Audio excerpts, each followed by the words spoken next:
Welcome back. All right, how about a TEG video and how about a what I've been watching lately video? So when I do jog on the treadmill, first off, and I've had this question, so I'll answer this here. I jog at 5.3 miles an hour. I'm Canadian, but I prefer miles an hour. No idea why. When Yvonne uses it, she changes it to kilometers. I change it back to miles when I get on there.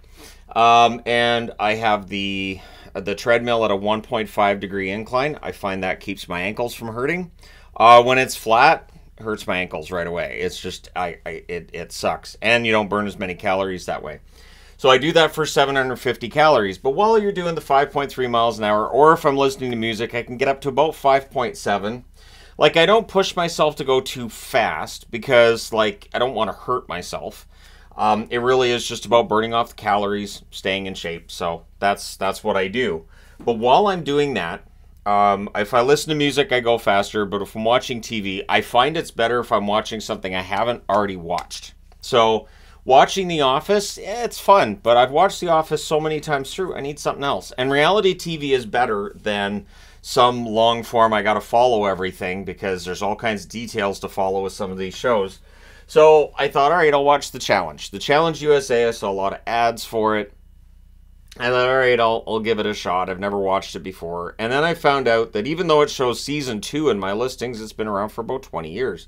I remember hearing about it from MTV. I don't really usually enjoy MTV shows. I found them to be kind of not great. Not great. More theater than they are anything else.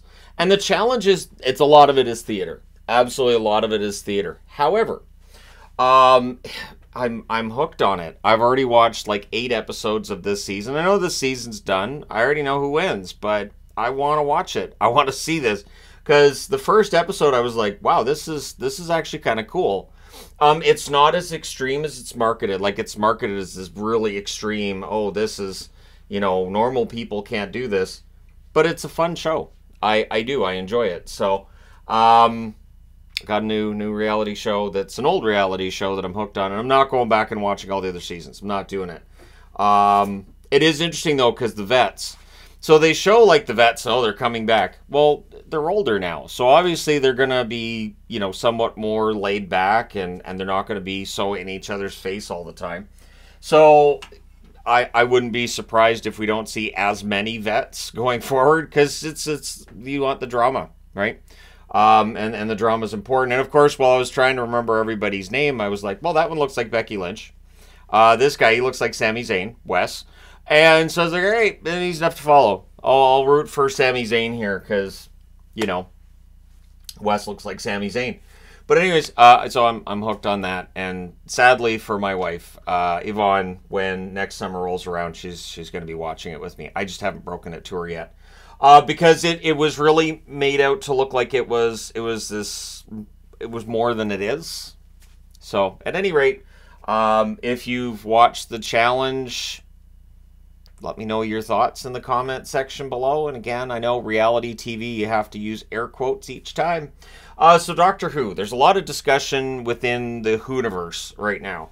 That all of us Whosies, or whatever we're calling ourselves right now, I know Whovians and all that, but it is the month of the 60th anniversary. We're going to start getting the specials. I absolutely will be watching them. I am so excited that Russell T Davies is back running the show. And there's some question about the fact that next season is called Season 1. Now, I've seen the explanation from Who Culture, and it makes sense, right? So Disney Plus takes over. And Disney Plus, if they put a season 15, season 14, whatever season we're on, because I didn't watch the Jodie Whittaker season, so I don't care. But calling it season 1 makes a lot of sense, because apparently they're not going to have access to all of the other seasons yet. And you do kind of have to do a reboot. The storyline that Chris Chibnall was telling, it really breaks canon. It just takes so many things that happened over the almost 60 years before he wrote the storyline, and just kind of says, well, we're going to tear all that up, throw it in the air. So Russell T Davies comes in, brings in David Tennant, Catherine Tate. Makes total sense that he would take the show backward before taking it forward. So you do a reset with these specials, get us back into, the show feeling like Doctor Who. and not a, this is why you need to feel bad about yourself today, or here's today's lesson. And it's interesting because it is a show that was designed for kids, but the lesson wasn't supposed to be, you know, a baseball bat to the head every 3 seconds. It's just supposed to be, here's what we're teaching you about today. And really, there was always a message at the heart of every Doctor Who episode, but Chibnall decided to just take that gentle messaging and just turn it into a hammer. So the idea of rebooting it and getting more into it, feeling like, I don't know, like a sci-fi show, it's a good idea. And also, the other problem I had with Chibnall was it was hard to follow. There were too many companions, there were too many plots. There were episodes where I was like, what's happening here? Why is this is and not only that, it's not like it was all that fascinating where I was like, I got to go back and see. I got to go back and watch that again. Like say Fight Club, like say for me with Donnie Darko, like for me with certain movies and TV shows that I gush about. It's got rewatchability where you're like, I don't understand, how did that happen? I want to go back and see this and see if I can tell when these things were taking place and what the clues were. And with Doctor Who, I don't care. I just didn't. I was like, that's dumb. Like the whole Flux thing, Yvonne and I watched the first episode, and at the end of it I said, I'm really confused. And she's like, yeah, I don't know what's going on. And I said, I don't want to watch the rest of this. And we didn't. We just said, that's it. We're done. There were too many villains. There were too many things happening. It was just too much. Way too much. And the other problem is this. I didn't care. So the whole, well, the universe is going to end. Yeah, the universe is always going to end. Oh. So, I mean, you know the universe isn't going to end because it's Chibnall. Now, the universe has ended on the show before. So we've already gone through that. The Matt Smith era, we did have the universe end, and the Doctor had to reset it. So, and that was bonkers. That was a payoff from a really crappy season. The season building up to that was not good, but at least the payoff was fantastic. It didn't make everybody happy, but I enjoyed the payoff. I wasn't happy with all of it. The River Song stuff, some of it was kind of heavy-handed, but in general, I enjoyed it. So I'm looking forward to having the show back to being what it should be. And with Russell T Davies at the helm, it will be what it should be. So, looking forward to that. And it sounds like the new season will probably be early in 2024. Because apparently they're already filming season 2. Which means that you have an entire season of storylines you can't tell people about. And now you're going into a second season of episodes you can't tell people about. It's got to be torture. Anyways, yesterday, WWE had its Crown Jewel event. I saw a few minutes of it. I know Logan Paul wins the U.S. title. I'm surprised they didn't pull the trigger on that sooner. Logan Paul having a belt over his shoulder, it'll work. And I'm not saying, like, it's interesting, too, because Logan Paul, his Prime brand signed a deal with Austin Matthews, of course, from the National Hockey League. And there was a lot of people just hating on Logan Paul. I'm not saying that people aren't right to hate on Logan Paul. But he's a big name. He draws a lot of eyeballs to whatever product he's associated with. And WWE gets that. Triple H gets it. So he gets the U.S. title in, I think, only his 8th match. But he's a very good... He's a natural in the ring. He is a natural wrestler. It's interesting because there's always the... Well, wrestling's fake. Wrestling is very difficult. Wrestling takes a lot of training. And even after all the years of training and all the years of experience... It is very easy to get injured. It is very easy to botch something and for something horrible to happen. So I have nothing but respect for Logan Paul, who has a ton of money, does not need to wrestle, deciding to challenge himself with wrestling. There's no way he makes as much money in wrestling as he does off of everything else he's doing. So he's not doing it for the money. I think he's doing it for, A, I think the recognition is important, but B, it's a challenge. You're giving yourself a challenge and saying, can I do this? And so far, Logan Paul's he's been fantastic. So when I say that as somebody who does not genuinely like Logan Paul that much from all of the years on YouTube, although I think he's softened up a bit as he's gotten older. I think he's wisened up a little bit too. So who knows? Maybe we'll see him at a hockey game wearing a Leafs jersey with a WWE title over his shoulder and pushing both wrestling and hockey. And oh my gosh, I'm Logan Paulish. Like, obviously, physically, no. But apparently Logan Paul and I could have quite the conversation because I've watched wrestling for over 40 years and hockey for over 40 years. So here we are. All right. I also wanted to mention this. So last night So the clocks, they fall back, so we get the extra hour, and I was like, all right, I'm gonna watch Friends. So I always watch Friends. I enjoy watching the show. It's been harder. I couldn't watch it for a few days after Matthew Perry passed away. Just it's sad. Matthew Perry was brilliant, and in watching episodes, I laugh at almost everything he says. And in most episodes, a lot of the jokes he makes, I'm like, you know, if I had been there in that moment, I would have said the same thing.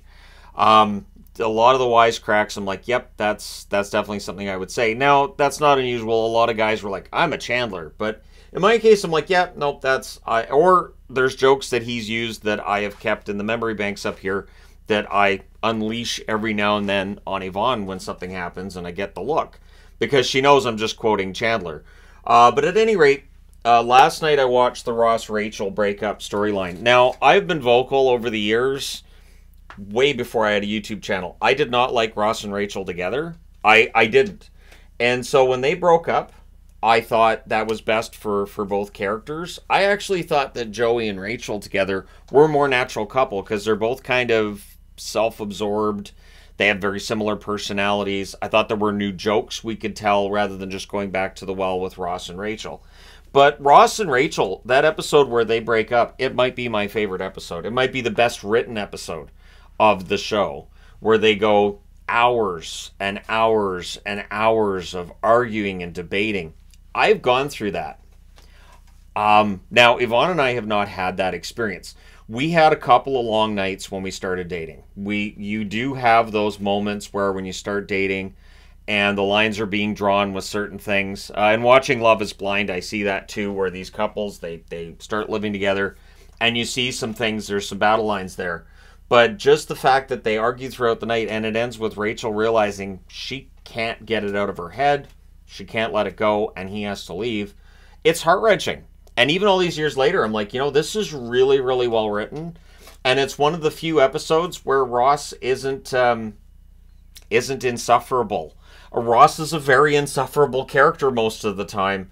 And definitely after the breakup and with everything that happened with him after that. Like, there's some really cringy stuff, like when he's dating the student in his class.